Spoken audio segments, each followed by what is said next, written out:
How long do you think a shopper is actually looking for products when they've identified the need? How long do you think they're actually searching from when they start on the Amazon journey to when they buy?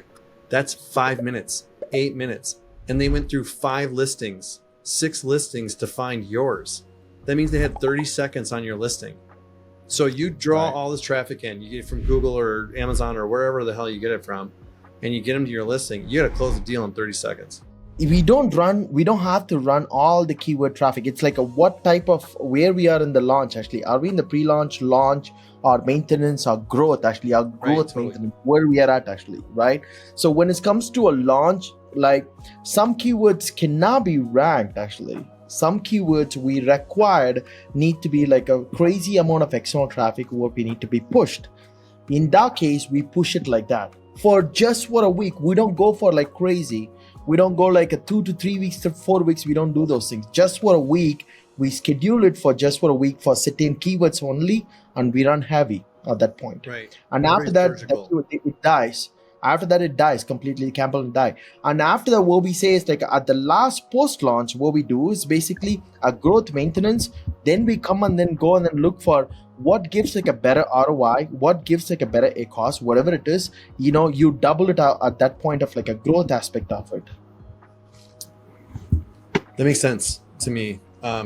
Brandon, to just give everyone kind of a rule of thumb, I think 10 to 20% would be like a range, and 30s really, to me, 30s heavy, but it's not. 30 is very aggressive. It's not heavy for supplements. I don't think it's heavy for supplements. Yeah, exactly. So this is really important. That part of today's discussion around strategies is, look, if you're selling a product that only sells 10 or 20 units a day, like this is, and it's not a replenishable product, a much more conservative strategy is okay, right? Like you want to be profitable in the first 30 days. You want to, you're more likely to as well. You're not going to spend 30% on Google.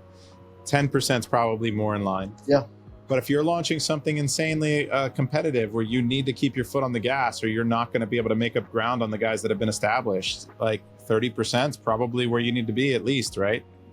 Yeah. And everything, I will just say, like, everything we're talking about is like completely predicated on having an amazing product.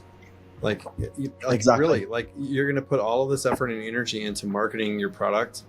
And then if the user or shopper gets there and it's a thud on getting the information, answering their questions, and it gets really, I may be shifting the topic, but it gets really awful because the entire shopper journey on Amazon for a supplement, I'm just picking magnesium because it's an easy one to pick on.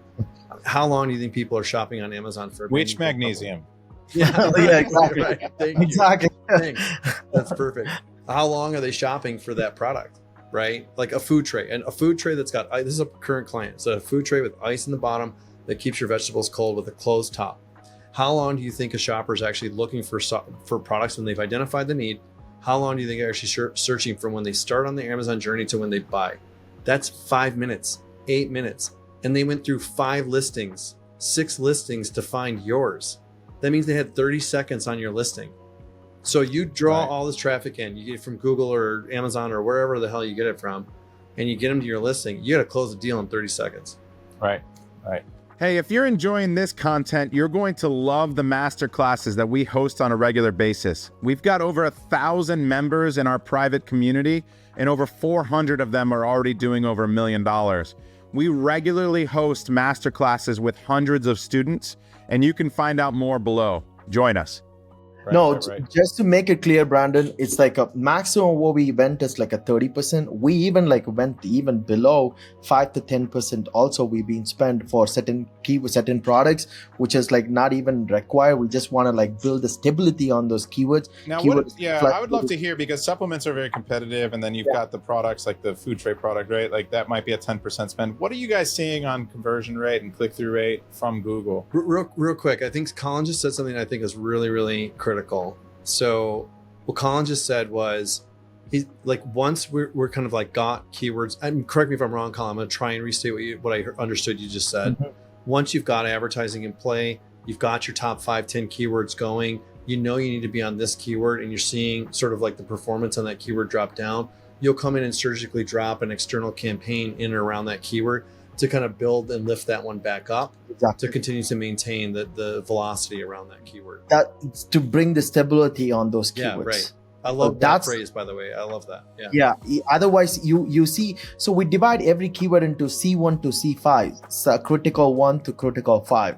So anytime that we're going into critical 4 keyword, those keywords are going into external traffic from semantic level and also product group level as well. So what we seen when the instability is happening, when you did the traffic for acquired like a 4 to 5 days of traffic, we see the stability on those keyword much better.